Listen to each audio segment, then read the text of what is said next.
الحمد لله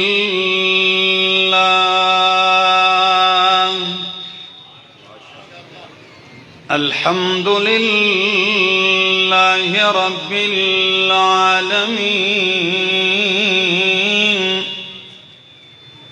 والعاقبة للمتقين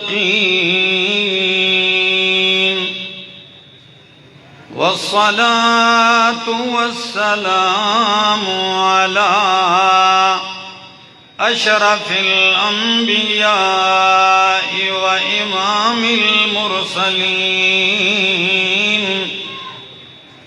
وعلى آله وأصحابه وأهل بيته أجمعين أما بعد فأعوذ بالله من الشيطان الرجيم بسم الله الرحمن الرحيم يريدون ليطفئوا نور الله بأفواههم والله متم نوره ولو كره الكافرون هو الذي أرسل رسوله بالهدى ودين الحق ليظهره على الدين كله ولو كره المشركون وقال النبي صلى الله تعالى عليه وسلم لا يبقى على ظهر الأرض بيت مدر ولا وبر إلا أدخله الله كلمة الإسلام بعز عزيز وبذل ذليل وقال النبي صلى الله تعالى عليه وسلم أنا خاتم النبيين لا نبي بعدي وقال النبي صلى الله تعالى عليه وسلم إن مثلي ومثل الأنبياء من قبلي كمثل رجل بنى بيتا فأحسنه وأجمله إلا موضع لبنة من زاوية فجعل الناس يطوفون به ويعجبون له ويقولون هلا وضعت هذه اللبنة قال فأنا اللبنة جئت فختمت الأنبياء وقال النبي صلى الله تعالى عليه وسلم لو كان بعدي نبي لكان عمر وقال النبي صلى الله تعالى عليه وسلم الحسن والحسين سيدا شباب أهل الجنة سبحان ربك رب العزة عما يصفون وسلام على المرسلين والحمد لله رب العالمين. انتہائی قابل عزت، قابل احترام، ذی قدر و ذی وقار علماء کرام، شیوخ عظام اور مدارس دینیہ سے تعلق رکھنے والے، اس میں دینی سفر جاری رکھے ہوئے طلباء کرام اور اہل علاقہ، گرد و نواح سے آئے ہوئے میرے معزز مکرم دوستو، السلام علیکم. آج حضروں کے اس فوارہ چوک میں سیرت کمیٹی کے زیر انتظام اور علماء کرام کی ایک بہترین جمعیت اور بہترین گلدستے کی صورت میں سب اکٹھے ہیں.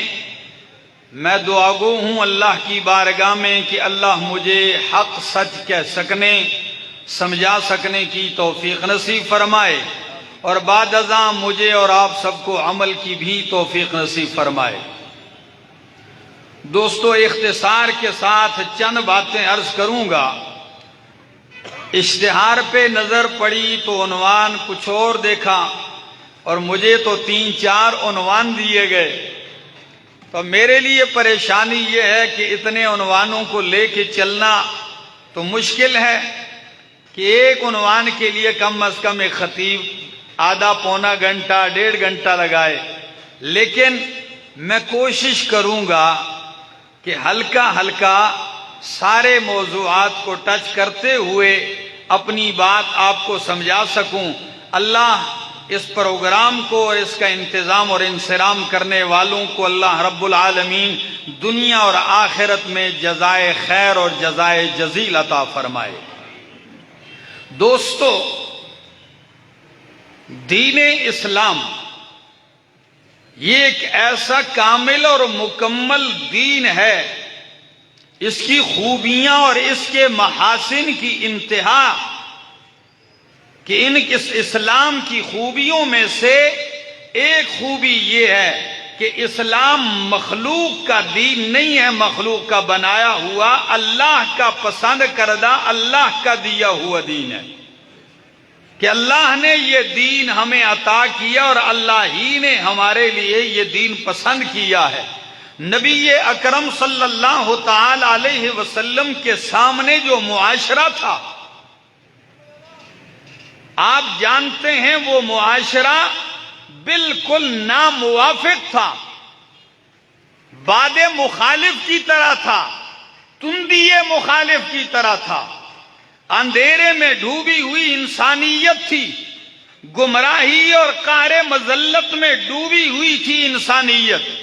اس انسانیت کو اس گہرائی سے نکال کر اوج بلندی تک لے کے جانا ہے، آسمانوں کی بلندی تک لے کے جانا ہے، اخلاق کی ترقی پہ چلانا ہے، کردار کی ترقی دکھانی ہے، ان کے عقیدے کی اصلاح کرنی ہے، ان کے عمل کی اصلاح کرنی ہے، حقوق کو بحال کرنا ہے، علم کے پرزور نور کے ذریعے ان کے سینوں کو منور کرنا ہے. کیسے کیا جائے گا؟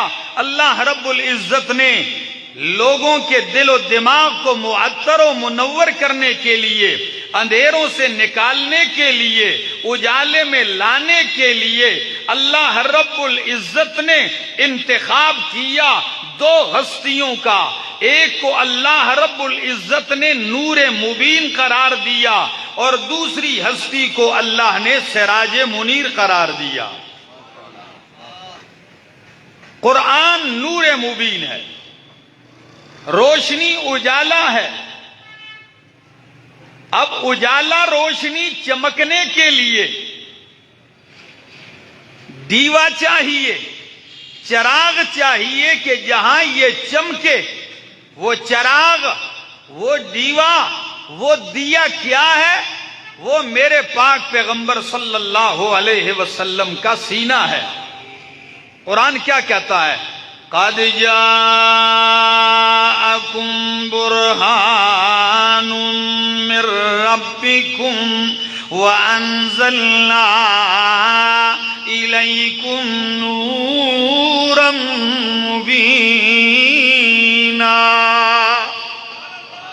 قَدْ جَاءَكُمْ بُرْهَانٌ مِّن رَّبِّكُمْ، تحقیق آ چکی تمہارے پاس کائنات والو، دلیل تمہارے رب کی طرف سے، برہان تمہارے رب کی طرف سے.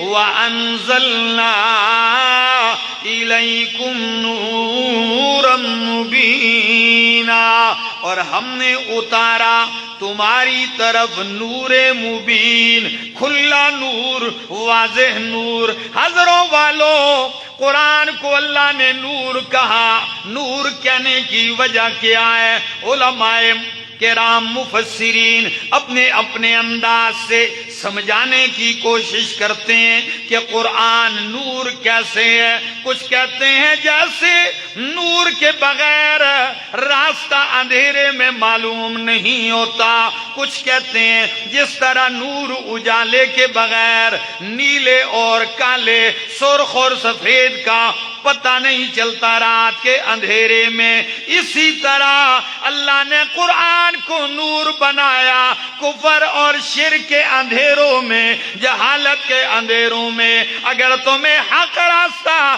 نظر آ سکتا ہے تو نور قرآن ہی سے نظر آ سکتا ہے۔ فرمایا انزلنا الیکم نورا مبینا، جس طرح نور ہو، اجالا ہو۔ آپ اندھیرے میں کسی کو نوٹ تھما دیں، اس کو کیا پتا چلتا ہے 100 کا ہے، 500 کا ہے، 1000 کا ہے، کتنے کا ہے؟ جی نہیں پتا چلتا۔ جب اجالے میں آتا ہے فرق ہو جاتا ہے، یہ 5000 کا ہے، 1000 کا ہے، 500 کا ہے۔ کیوں؟ روشنی پڑی، فرق آ گیا۔ اللہ رب العالمین نے قرآن کو نور بنایا تاکہ کائنات والو تمہیں سچ اور جھوٹ میں، حق اور باطل میں، شرک اور توحید میں، کفر اور اسلام میں فرق نظر آ جائے۔ اور اسی کو دوسرے لفظوں میں یوں فرمایا، تبارک الذی نزل الفرقان علی عبدہ لیکون للعالمین نذیرا۔ اگر آپ ناراض نہیں ہیں تو کہہ دو سبحان اللہ، تاکہ فوارہ چوک، یہ در و دیوار، یہ زمین، دن کو تو سارا دن یہاں گاڑیوں کے ہارن بجتے رہتے ہیں، دکانداروں کی اپنی بولیوں کی آوازیں ہوتی ہیں، لیکن آج کی یہ رات تاکہ پتہ چل جائے اتنے شوروں میں یہاں توحید کی بھی صدا بلند ہوئی ہے، یہاں اللہ کا قرآن بھی پڑھا گیا، یہاں اللہ کی وحدانیت کا نعرہ بھی لگا، تو پیار سے کہہ دو سبحان اللہ۔ فرمایا انزلنا الیکم نورا مبینا۔ سورۃ فرقان میں فرمایا تبارک الذی نزل الفرقان علی عبدہ لیکون للعالمین نذیرا، تاکہ آپ جہان والوں کے لیے نذیر بن جائے۔ اللہ نے آپ پر فرقان نازل کیا۔ قرآن کا ایک نام فرقان ہے۔ فرقان کا معنی کیا ہے؟ فرق کرنے والی کتاب۔ یہی وہ کتاب ہے، یہی سچے اور جھوٹے میں فرق کرتی ہے، یہی وہ کتاب ہے جو توحید اور شرک میں فرق کرتی ہے، یہی وہ کتاب ہے جو حق اور سچ اور باطل کے درمیان تمیز پیدا کر دیتی ہے۔ فرمایا آپ جانتے ہیں جب قرآن نور بن کے آیا تو نور کے لیے چراغ چاہیے جس سے روشنی پھیل جائے۔ اللہ فرماتے ہیں اِنَّا ارسلناک شاہدا ومبشرا ونذیرا وداعیا الی اللہ باذنہ وسراجا منیرا۔ اس رب پہ ذرا غور کیجئے۔ فرمایا اِنَّا ارسلناک شاہدا، نور مبین آیا، آپ کے قلب اطہر پہ اترا۔ اب آپ کی شان کیا ہے؟ اِنَّا ارسلناک شاہدا، بے شک ہم نے آپ کو شاہد بنایا۔ کیا بنایا؟ گواہ بنایا۔ کس بات کا گواہ بنایا؟ میرا پاک پیغمبر سرزمین مکہ عرب ہے، یہاں لات منات عزا و حبل کی گواہیاں دینے والے موجود ہیں۔ یہاں نائلہ اور اصحاب کی گواہیاں دینے والے موجود ہیں، ود سوا یغوث یعوق اور نصر کی الوہیت کی گواہیاں دینے والے موجود ہیں۔ کعبہ میری توحید کا مرکز ہے، 360 بتوں سے بھر دیا گیا، میرا پاک پیغمبر میری توحید کی گواہیاں دینے والا کوئی نہیں۔ انا ارسلناک شاہدن، میں نے آپ کو کفر کے اس مرکز میں آپ کو اپنی توحید کا گواہ بنا کر بھیجا ہے۔ آپ اور شاہ عبد القادر محدث دہلوی رحمہ اللہ، شاہ ولی اللہ محدث دہلوی رحمہ اللہ ایک دوسرا معنی بھی کرتے ہیں، وہ بھی بڑا عجیب ہے۔ وہ کیا ہے؟ انا ارسلناک شاہدن، بے شک ہم نے آپ کو بیان کرنے والا، حق بیان کرنے والا بنا کر بھیجا ہے۔ آپ کہیں گے گواہی دینے والا اور حق بیان کرنے والا، ان دونوں معنوں میں جوڑ کیا ہے؟ سن لیجئے، آج احمد جمشید ایک جوڑ بتلانے لگا ہے، کوئی تضاد نہیں ان دونوں معنوں میں۔ توحید کے گواہ ہیں حضرت کے فوارہ چوک میں آنے والے غیور دوستو، سن لیجئے، جس طرح گواہ موقع پہ عدالت میں کھڑے ہو کے جج کے سامنے، جرگے کے سامنے اسی بات کی گواہی دیتا ہے جو معاملات اس نے اپنی آنکھوں سے دیکھے ہوتے ہیں، وہ جو حال دیکھا ہوتا ہے اسی کے مطابق جا کے کھڑے ہو کے بیان کرتا ہے۔ اللہ فرماتے ہیں انا ارسلناک شاہدن، میرا پیغمبر جو حق میں نے آپ کو دکھایا ہے، جو توحید میں نے آپ کو دکھائی ہے، آپ نے صفا کی پہاڑی پہ کھڑے ہو کے اسی دیکھی ہوئی توحید کی گواہیاں دینی ہے۔ گواہ بھی وہی بیان کرتا ہے جو اس نے موقع پر دیکھا ہوتا ہے، وہ بیان کرتا ہے۔ تو آپ کو جو میں نے بتایا ہے آپ اسی طرح کھڑے ہو کر بیان کریں۔ انا ارسلناک شاہدن ومبشرا، اور آپ کو مبشر بنایا، بشارتیں دینے والا، ونذیرا، اور آپ کو ڈر سنانے والا بنا کر بھیجا ہے۔ آپ مبشر بھی ہیں، جو آپ کی توحید کی گواہی کو تسلیم کر لے گا آپ اسے جنت کی بشارتیں دیتے جاتے ہیں۔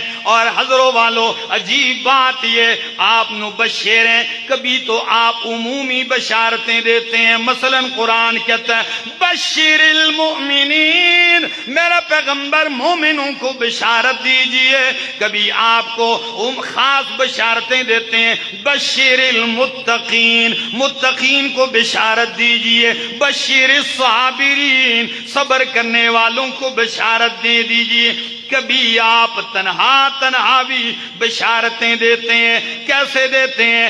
ایک ایک مجلس میں بیٹھ کے آپ کہتے ہیں ابو بکر فی الجنہ، عمر فی الجنہ، عثمان فی الجنہ، علی فی الجنہ، طلحہ فی الجنہ، زبیر فی الجنہ، سعد فی الجنہ، سعید فی الجنہ، عبد الرحمن ابن عوف فی الجنہ، ابو عبیدہ ابن الجراح فی الجنہ۔ آپ مبشر ہیں، تو جب آپ بشارتیں دیتے ہیں ایک ہی محفل میں دیتے ہیں، آج تک دنیا کہتی ہے عشرہ مبشرہ۔ یہ وہ 10 ہیں جنہیں لسان نبوت سے بشارتیں ملتی ہیں۔ مبشرن، آپ کو مبشر بنا کر بھیجا، ونذیرا، اور آپ کو ڈر سنانے والا بنا کر بھیجا ہے۔ آپ کی تقریر کا انداز کبھی یوں ہوتا، بشارتیں دیتے، لوگوں کو کے چہرے کھل اٹھتے تھے، اور کبھی آپ جب انذار کرتے تو صحابہ کرام فرماتے آپ کی تقریر میں کبھی وہ کیفیت بھی ہوتی کہ ذرافت منہ العیون، آنکھوں سے آنسوں کی برسات جاری ہو جاتی، دل ڈر جاتے، چہروں پہ زردی آ جاتی، کیونکہ آپ نذیرا ڈر سنانے والے بھی ہیں۔ جو انکار کرے انہیں جہنم سے ڈراتے ہیں، اللہ کی گرفت سے ڈراتے ہیں، اللہ کی بغاوت کرنے سے ڈراتے ہیں، شرک کے برے انجام سے ڈراتے ہیں۔ وَنَذِيرًا وَدَاعِيًا إِلَى اللَّهِ۔ اگر پیسے نہیں لگتے تو کہہ دو سبحان اللہ۔ فرمایا وَدَاعِيًا إِلَى اللَّهِ، آپ داعی ہیں الی اللہ، کس کی طرف؟ آپ دعوت دینے والے الی اللہ، اللہ کی طرف، داعیا الی اللہ۔ اور قربان جاؤں، قرآن دوسرے مقام پہ کہتا ہے میرا پیغمبر قل کہہ دیجئے ہذہ سبیلی ادعو الی اللہ، یہ میرا راستہ ہے، میں اللہ کی طرف بلا رہا ہوں۔ اور قرآن تیسرے مقام پہ کہتا ہے ادعو الی سبیل ربک بالحکمت والموعظۃ الحسنہ وجادلہم باللتی ہی احسن۔ میرا پیغمبر دلیل کے ساتھ، بہترین واعظ کے ساتھ آپ اللہ کے راستے کی طرف دعوت دیتے جائیں۔ چونکہ علماء بڑی تعداد میں ہیں اور طلباء بھی کثیر تعداد میں موجود ہیں، یہاں دو معنی کرنے لگا ہوں، اجازت ہے؟ پھر سن لیجئے، لطف اٹھائیے ذرا۔ فرمایا داعیاً الی اللہ، آپ داعی ہیں الی اللہ، کس کی طرف؟ جب دعوت دی جا رہی ہو، کوئی لات منات عزا حبل کی طرف دعوت دے رہا ہو، کوئی مردوں زندوں کی طرف دے رہا ہو، کوئی قبر کی طرف دعوت دے رہا ہو، قبرستان کی طرف، آپ ایسی بستی میں کھڑے ہیں، آپ دعوت کس طرف دے رہے ہیں؟ اللہ کی طرف دے رہے ہیں۔ تو لفظ یہ نہیں فرمایا داعی بنایا، آپ کو مدعی نہیں بنایا۔ اوئے ہوئے حضروں والو، امام راضی رحمہ اللہ یہاں کچھ لکھتے ہیں، میں وہ توجیہ بھی ذکر کرتا ہوں، پھر میں اپنے شیخ کی توجیہ بھی ذکر کرتا ہوں۔ سنیے پہلی توجیہ، فرمایا اللہ نے آپ کو داعی بنایا، داعیاً الی اللہ، داعی کہا پیغمبر کو، مدعی نہیں کہا۔ امام راضی فرماتے ہیں داعی میں مدعی میں فرق کیا ہے؟ کہتے ہیں چونکہ حضرت استاذ العلماء شیخ التفسیر حضرت مولانا قاری چند محمد صاحب بھی بیٹھے ہوئے ہیں، یہ مناظر اسلام بھی ہیں، تو مناظرہ پڑھاتے ہیں۔ تو مناظرے میں جب دو مناظرین، مناظر جب دو بیٹھتے ہیں آمنے سامنے، تو پہلے یہ طے کرتے ہیں کہ ہم میں سے مدعی کون ہے، مدعا علیہ کون ہے۔ اس پہ ہی رفڑ لگا رہتا ہے کہ مدعی کون ہے۔ تو مدعی کی تعریفیں کئی کی گئی ہیں۔ ایک تعریف مدعی کی یہ ہے من یدعی خلاف الظاہر، کہ مدعی وہ ہوتا ہے جو ظاہر کے خلاف دعویٰ کرے۔ ایک تعریف یہ کی گئی ہے مدعی وہ ہوتا ہے من اذا ترک ترک، جو اپنا دعویٰ چھوڑ دے تو اسے بھی چھوڑ دیا جائے۔ دو تعریفیں میں نے ذکر کر دی ہیں، باقی میرے پاس وقت نہیں ہے۔ پہلی تعریف کہ جو خلاف ظاہر دعویٰ کرے وہ مدعی ہوتا ہے۔ امام راضی فرماتے ہیں آپ کو مدعی اس لیے نہیں کہا کہ آپ مدعی نہیں، آپ توحید کی طرف دعوت دینے والے ہیں، اور توحید وہ مسئلہ نہیں ہے جو خلاف ظاہر ہو، بلکہ توحید کا مسئلہ عین ظاہر ہے۔ آپ کا دعویٰ ظاہر کے خلاف نہیں، ظاہر کے موافق ہے۔ توحید والا مسئلہ فطرت کے موافق ہے۔ ہر آدمی کی فطرت سلیمہ ہو تو توحید کا مسئلہ سمجھ میں آ جاتا ہے۔ اور میرے شیخ ایک دوسری توجیہ کرتے ہیں، وہ کہتے ہیں مدعی وہ ہوتا ہے جو اپنے دعوے سے پیچھے ہٹ سکتا ہو۔ عدالت میں آپ نے دعویٰ کیا، مدعی بن گئے، جرگے میں لوگ پڑھتے گئے، آپ کی منت جاری کی، آپ نے اپنے دعوے سے پیچھے قدم رکھ دیا، جب دعوے سے پیچھے ہو گئے بس جھگڑا ختم۔ تم مدعی وہ ہوتا ہے جو اپنے دعوے سے پیچھے ہٹ سکتا ہے۔ میرا محبوب پیغمبر آپ مدعی نہیں ہیں، آپ نے توحید کا دعویٰ کیا ہوا ہے، آپ کٹ تو سکتے ہیں، اس دعوے سے پیچھے ہٹ نہیں سکتے۔ آپ داعی ہیں، مدعی نہیں۔ مدعی دعوے سے پیچھے ہو سکتا ہے، آپ دعوے سے پیچھے نہیں ہو سکتے۔ اور میں نے دیکھا ہے کہ آپ بیٹھے ہیں، ابو طالب کے پاس جرگہ آتا ہے مشرکین مکہ قریش کے رؤساء کا کہ جی آپ کے بھتیجے نے ہمارا جینا حرام کر رکھا ہے، ہمارے معبودوں کے پلے کچھ نہیں چھوڑا ہے، آپ سمجھائیں ان کو۔ کیا کریں؟ ان کو سمجھائیں، خدا را آپ کا بھتیجا ہے، آپ بیمار ہیں، صاحب فراش ہے، آپ کے بعد اگر ہم ہاتھ اٹھائیں گے تو لوگ کہیں گے چچا کے ہوتے ہوئے کچھ نہیں کہا، چچا نہیں رہا تو آج ہاتھ اٹھاتے ہیں۔ پہلے آپ کو سمجھا رہے ہیں، آپ سمجھائیں۔ ابو طالب نے نبی علیہ الصلوۃ والسلام کو بلا لیا، بہت بڑی بات کرنے لگا ہوں۔ ابو طالب صاحب فراش ہیں، امام الانبیاء تشریف لے آتے ہیں۔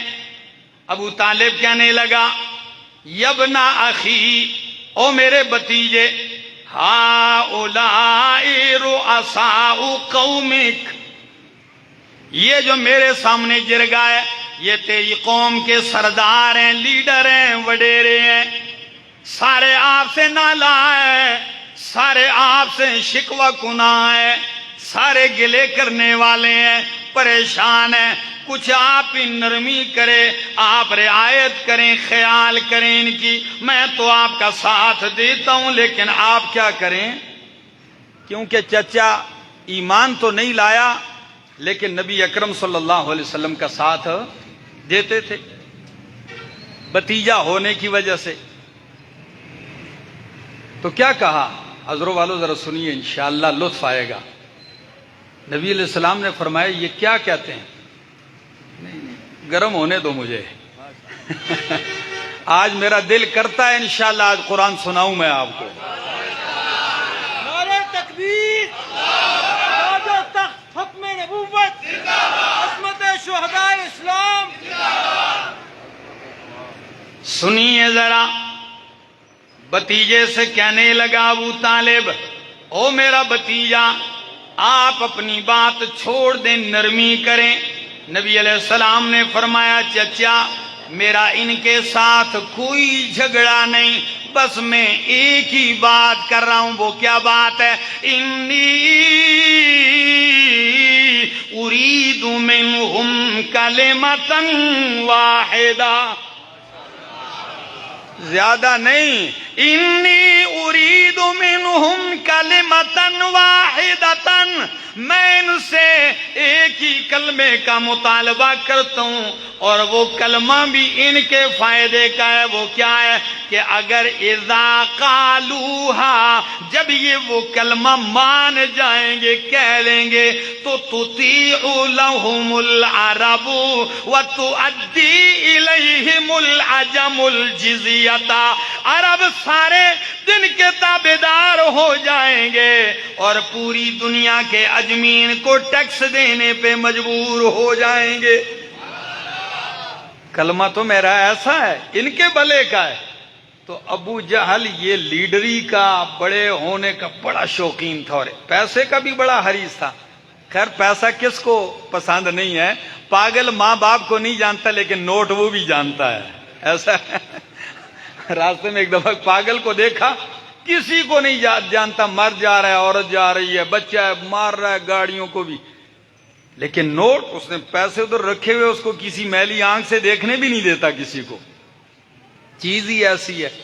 شرح وقایہ کے حاشیے میں ایک بڑی پیاری بات لکھی ہے کتاب البیوع کے اندر کہ مال کو مال اسی لیے کہتے ہیں لأن القلب یمیل الیہ، دل اس کی طرف کیا ہوتا ہے، مائل ہوتا ہے۔ اور جیب بھی کہاں بنی ہوتی، دائیں جانب کی یہ بائیں جانب، چیک کرو نا ذرا، بائیں جانب دل کے اوپر ہے۔ میرا ایک دوست کہتا تھا جب یہ جیب بری ہوتی ہے نا تو دھڑکن ٹھیک ہوتی ہے دل کی، اور جب یہ خالی ہونے لگتی ہے تو بس دھڑکن میں فرق آنے لگتا ہے۔ تو جب ابو جہل نے یہ سنا کہ امام الانبیاء فرما رہے ہیں اگر یہ میرا لایا ہوا کلمہ مان جائیں تو تطیع لہم العرب وتؤدی الیہم العجم الجزیۃ، عرب ان کے تابع دار، عجم ان کو جزیہ دینے پہ مجبور ہو جائے۔ تو ابو جہل ایک دم کہنے لگا ہاتھ ہاں، اگر گل انج دیے تے اور لے آ، پھر پڑھو ایسا کلمہ، میں تو ماننے کو تیار۔ اور ایک کتاب میں تو لکھا ہے، کہنے لگا عشرن عشرن، ایک کلمہ نہیں، جس کلمے میں اتنا کچھ ملتا ہو تو پھر ایسے 10 کلمے بھی میں ماننے کو کیا ہوں، لے آؤ۔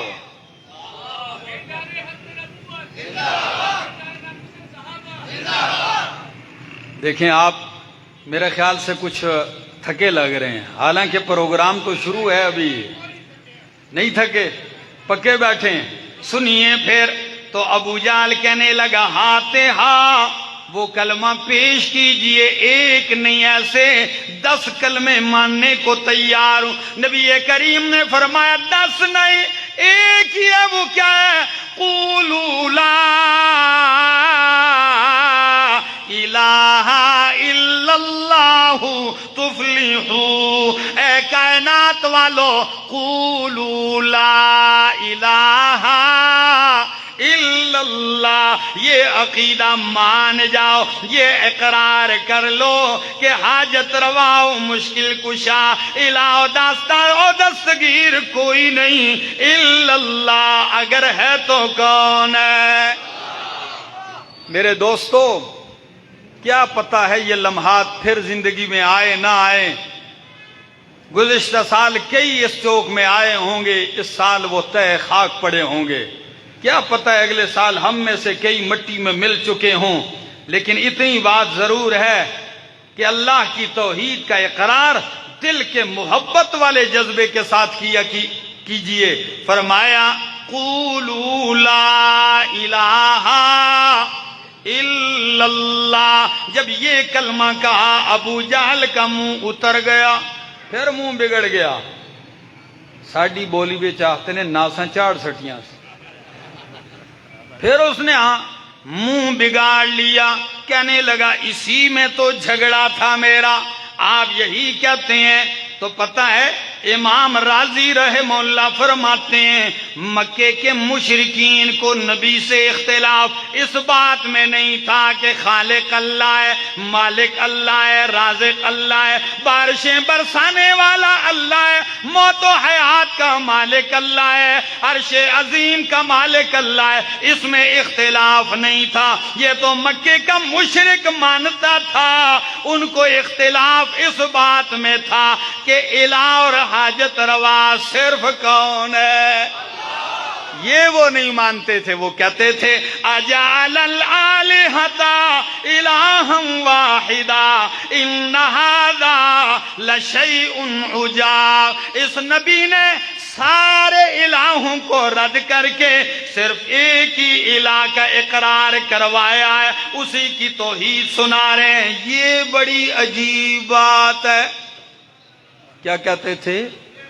یہ بڑی عجیب گل ہے۔ یہی وہ نہیں مانتے تھے۔ جب الہ میں جھگڑا تھا تو میرے مالک نے فرمایا پھر سن لو، نماز کا مسئلہ لفظ صلاۃ ہی سے بیان ہوگا، حج کا مسئلہ حج ہی کے عنوان سے بیان ہوگا، زکوٰۃ کا مسئلہ زکوٰۃ ہی کے عنوان سے بیان کروں گا، لیکن جس الہ والے مسئلے میں تمہیں جھگڑا ہے اس الہ والے مسئلے کو عنوان بدل بدل کے بیان کروں گا، اس کو نہیں چھوڑوں گا۔ الہ میں جھگڑتے ہو تو پتہ ہے لا الہ الا اللہ کا کلمہ اللہ نے قرآن میں 37 مرتبہ دہرا دیا۔ کتنی مرتبہ دہرایا؟ 37 مرتبہ دہرایا۔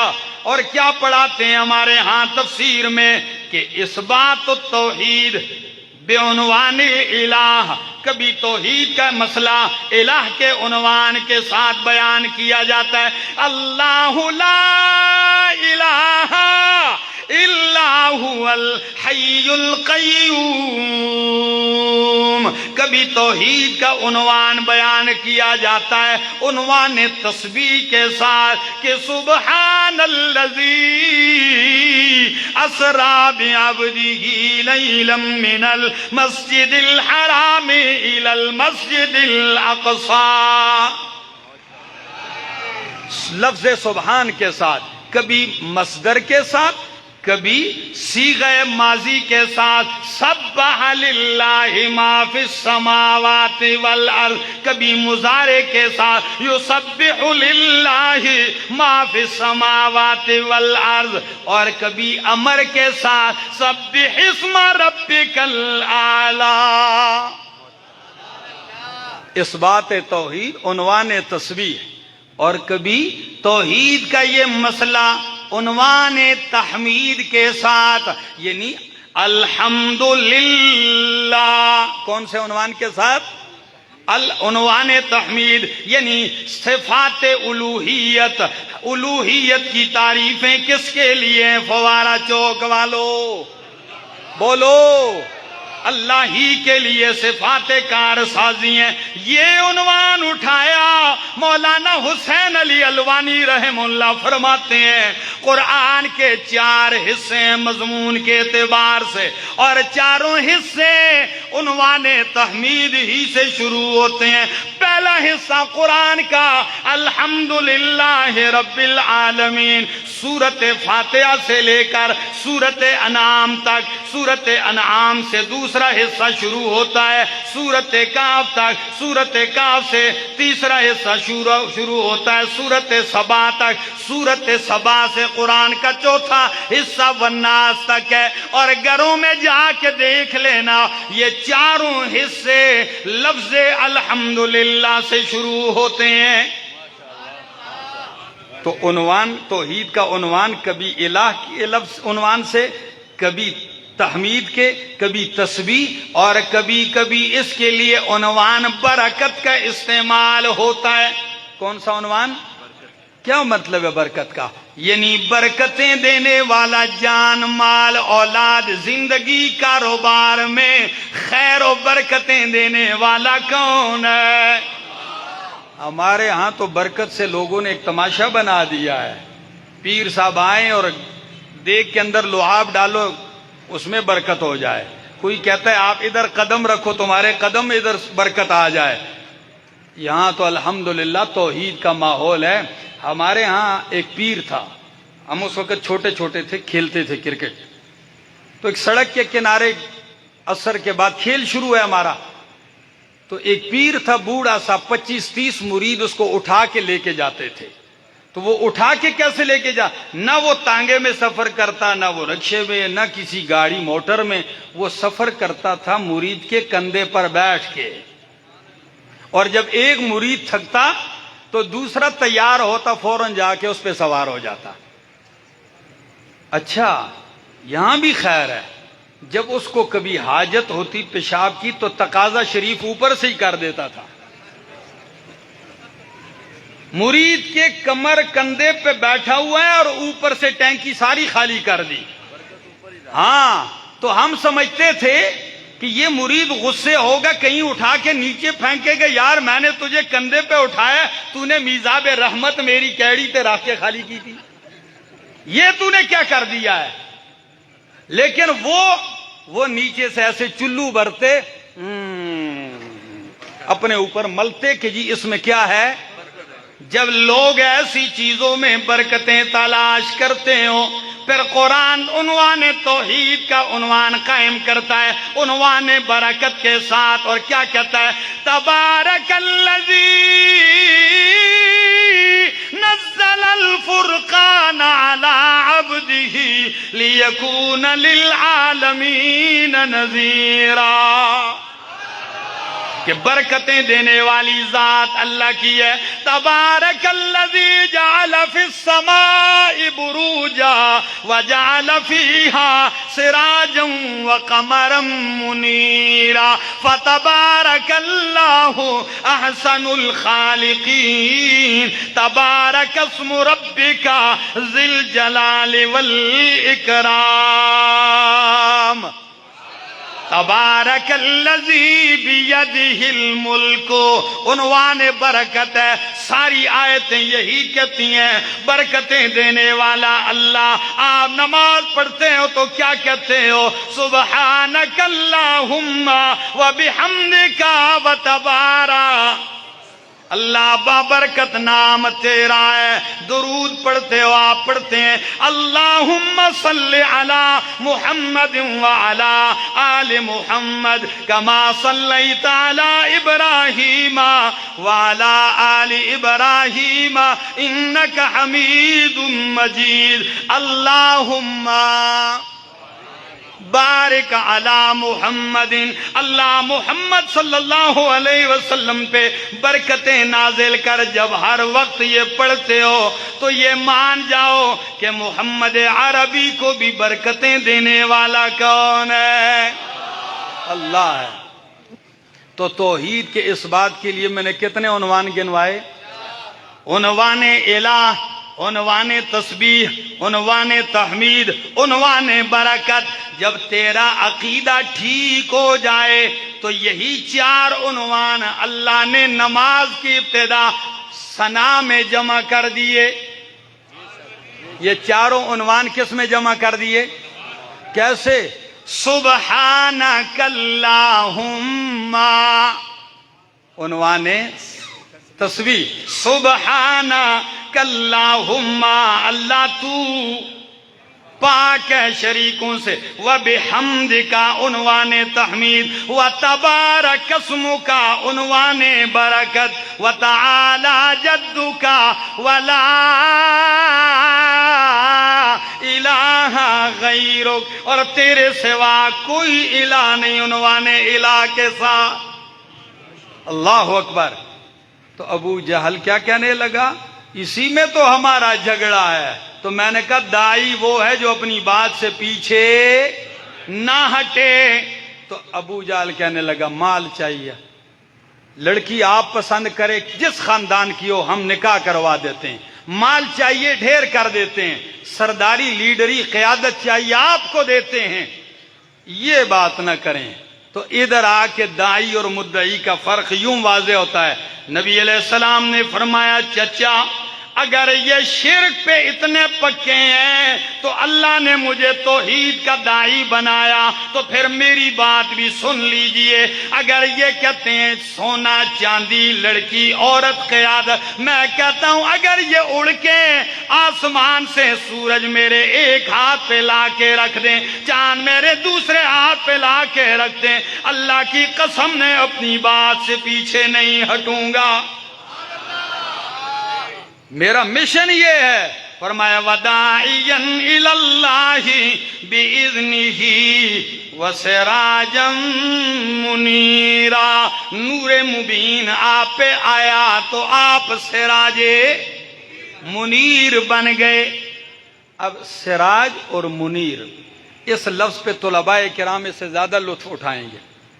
آپ قرآن کریم پڑھ لیں. قرآن میں اللہ نے سورج کو سراج کہا اور نبی کو بھی سراج کہا. ایسا ہے کہ نہیں؟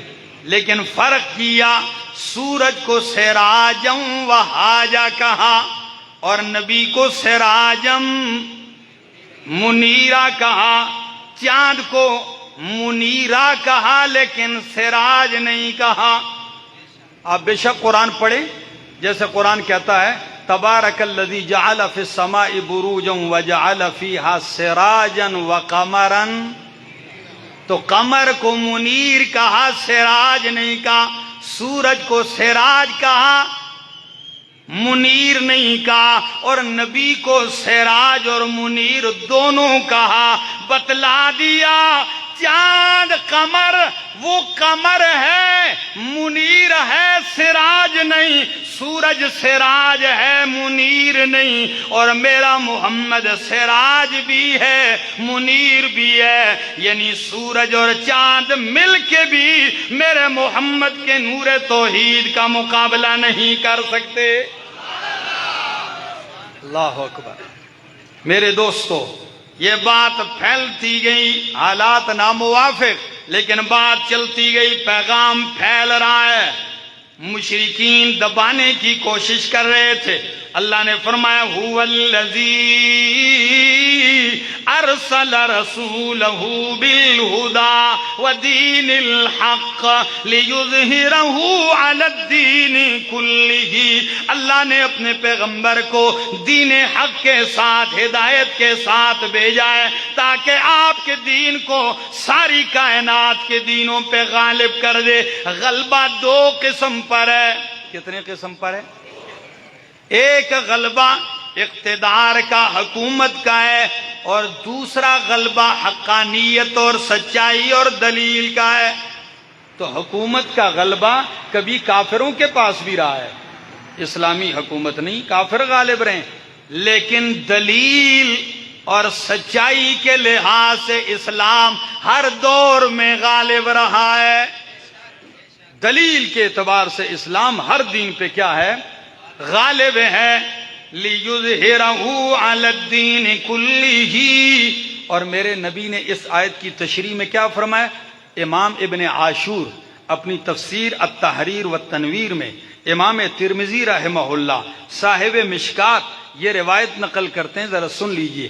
فرمایا لا يبقى على ظہر الارض بیت مدر ولا وبر الا ادخلہ اللہ کلمۃ الاسلام بعز عزیز وبذل ذلیل، اس دھرتی پہ کوئی کچا پکا مکان باقی نہیں رہے گا مگر اللہ دین اسلام والا کلمہ اس میں داخل کرے گا، عزت دار کی عزت کے ساتھ اور ذلیل کی ذلت کے ساتھ۔ کوئی کچا پکا مکان باقی نہیں رہے گا مگر دین اسلام کا یہ کلمہ وہاں داخل ہو کے رہے گا۔ اگر مجھے اجازت دیں تو میں کچھ کہوں، اجازت ہے؟ کہیں وقت میں نے زیادہ تو نہیں لے لیا؟ پھر سن لیجئے ذرا۔ اصل میں مسئلہ ہے جب آپ کے بعد دوسرا خطیب ہو تو پھر پہلے خطیب کو بہت رعایت کرنی پڑتی ہے بعد میں آنے والے مہمان کی، ٹھیک ہے نا؟ تو پہلا خطیب سارا وقت لے جائے تو پھر دوسرا وہ آ کے کہتا ہے چلو میں دعاتے ہی گزارا کراں۔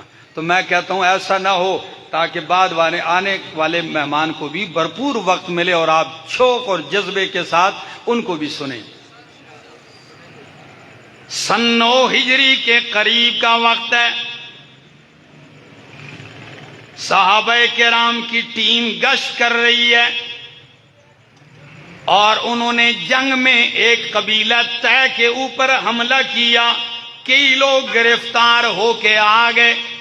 سنیے اسلام کی طاقت ذرا، کیسے پھیلے گا یہ کلمہ، ذرا بشارتیں سنتے جائیے۔ گرفتار قیدی باہر کھڑے کر دیے مسجد نبوی کے باہر، امام الانبیاء صلی اللہ علیہ وسلم آ کے گشت کر رہے ہیں، چکر لگا رہے ہیں، ایسے معائنہ کر رہے ہیں قیدیوں کا، مال غنیمت کا۔ قیدیوں میں دیکھا تو ایک لڑکی ہے، نوجوان دوشیزہ ہے، سر پہ دوپٹہ بھی نہیں ہے۔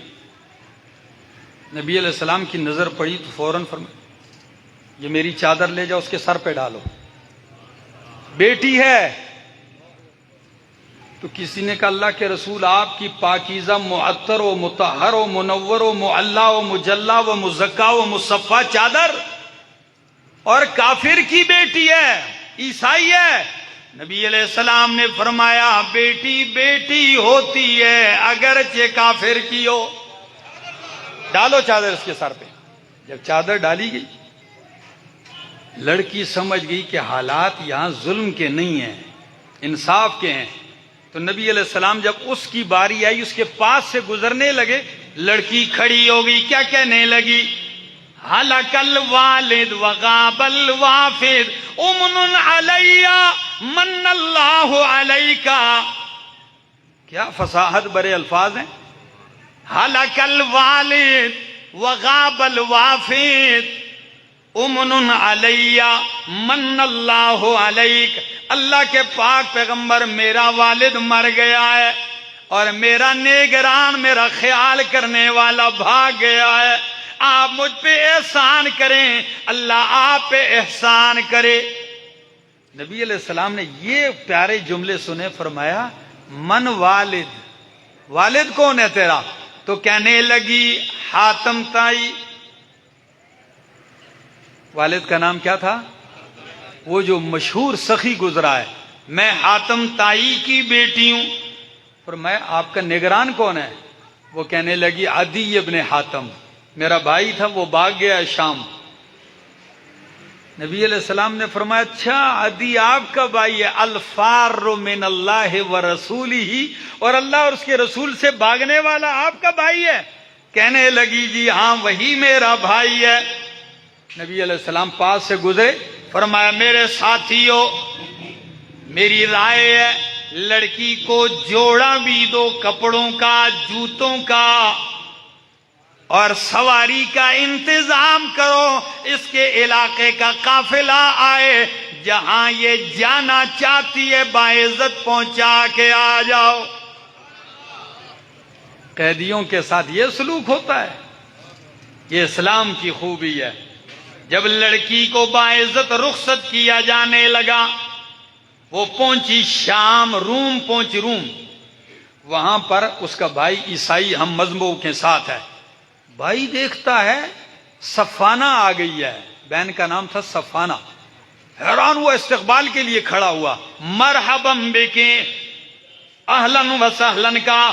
بہن غصے میں آ کے بھائی کو ڈھانٹنا شروع کر دیا، کیسا بھائی ہے مجھے چھوڑ کے بھاگ گیا تو؟ وہ کہنے لگا بہن جی بس ملامت کرنا چھوڑو، اب اپنی حالت بتلاؤ، تو اتنے دن قید میں رہی، پھر اتنا لمبا سفر دشمن کے ساتھ کیا، تیری تو عزت بھی تار تار ہو گئی ہوگی، تیری عزت کیسے دشمن کے ہاتھوں میں محفوظ رہی ہوگی؟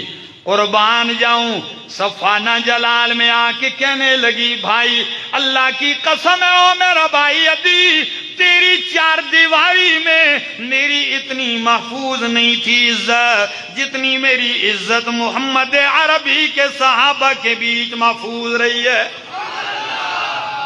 اتنی عزت تو میری آپ کی چار دیواری میں محفوظ نہیں رہی۔ تو عدی ایک دم کہنے لگا بہن اس شخص کے بارے میں بتائیے، آپ نے اتنی تعریف کر دی، وہ کیسا آدمی ہے؟ سنا دوں تبصرۃ علماء کرام؟ لکھیے پھر۔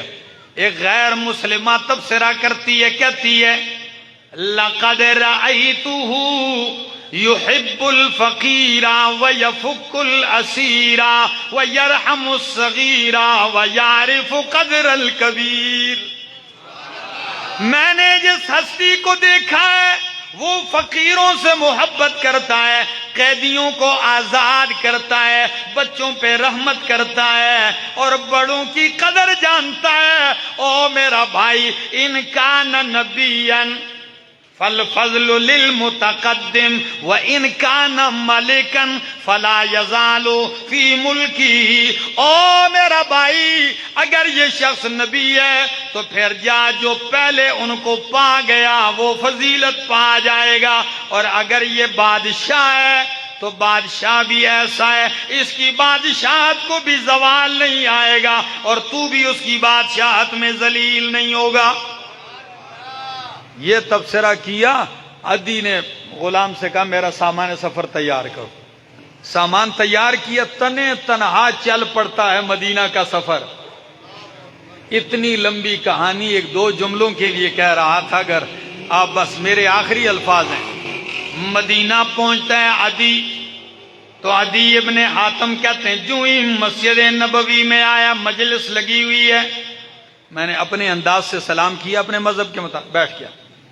جب بیٹھا آپ کا بیان ختم ہوا، مجلس برخاست، لوگ جانے لگے، نبی علیہ السلام نے میرا ہاتھ پکڑا، کہاں سے آئے ہو، کون ہو؟ میں نے کہا عدی ہوں، وہی جو بھاگا تھا، اب خود آیا ہوں، چل کے آیا ہوں۔ آپ نے ہاتھ تھام کے کہا کچھ مہمان مجلس سے رخصت کرنے کے ہوتے ہیں، کچھ مہمان باہر گلی سے رخصت کرنے کے ہوتے ہیں، کچھ مہمان ایسے ہوتے ہیں وہ گھر تک لے جانے کے ہوتے ہیں۔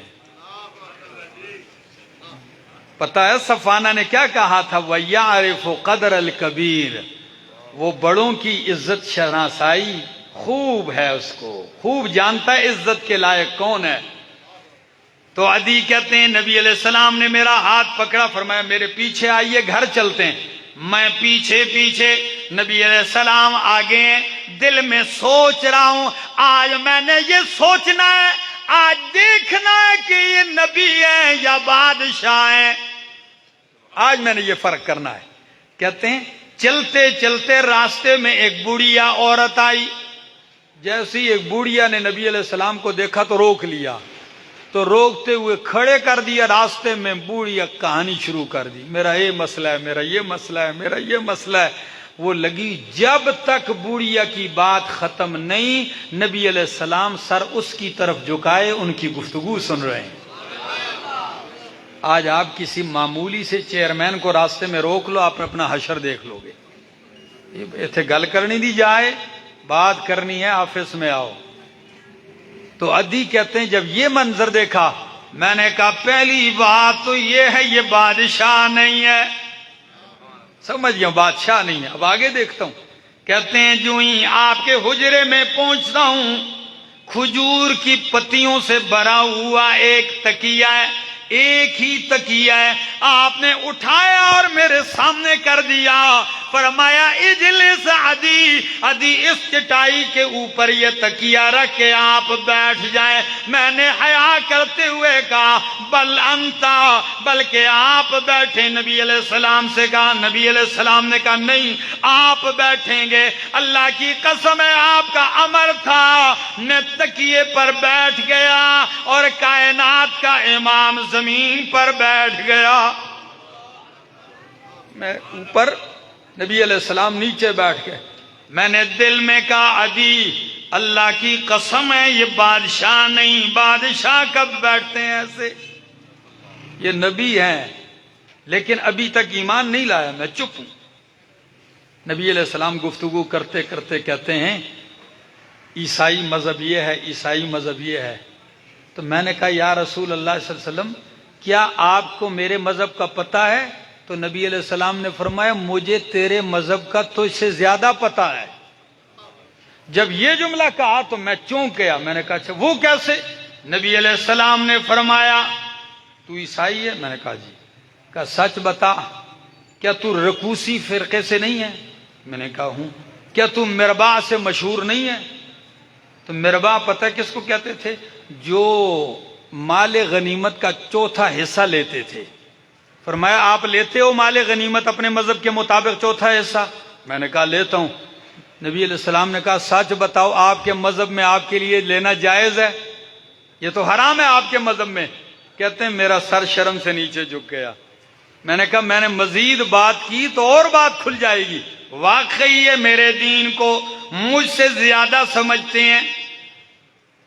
تو میں نے خاموشی اختیار کی۔ نبی علیہ السلام نے فرمایا لعلک یا عدی تمنعک عن الاسلام، اے عدی اتنے نظارے دیکھنے کے باوجود بھی تو اسلام قبول نہیں کرتا، تیرے راستے میں رکاوٹ شاید یہ بات ہے کہ ہم غریب ہیں۔ عدی اتنے نظارے دیکھنے کے بعد بھی تو اسلام قبول نہیں کرتا، شاید رکاوٹ یہ ہے کہ ہم غریب ہیں، کیونکہ میں نبی ہوں اور میرے گھر میں صرف ایک ہی تکیہ ہے۔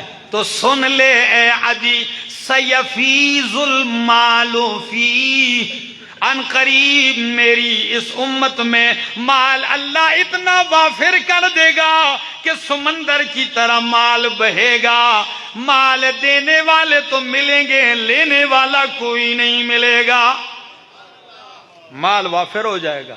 فرمایا دوسری وجہ لعلک تمنعک عن الاسلام، شاید تجھے دین میں داخل ہونے سے، دوسری وجہ یہ رکاوٹ ہے کہ تو دیکھتا ہے ہم کمزور ہیں، کیا ہیں؟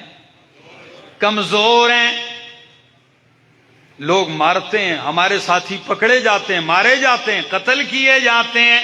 تو سن لے اے عدی ان قریب یہ کمزوری ایسی قوت میں بدل جائے گی کہ ہیرا، اللہ اکبر، ہیرا سے ایک عورت اونٹ پر چلے گی سونا پہن کر اور بیت اللہ کا طواف کرے گی، اسے کوئی میلی آنکھ سے دیکھنے والا نہیں ہوگا، کوئی میلی آنکھ سے دیکھ نہیں سکے گا۔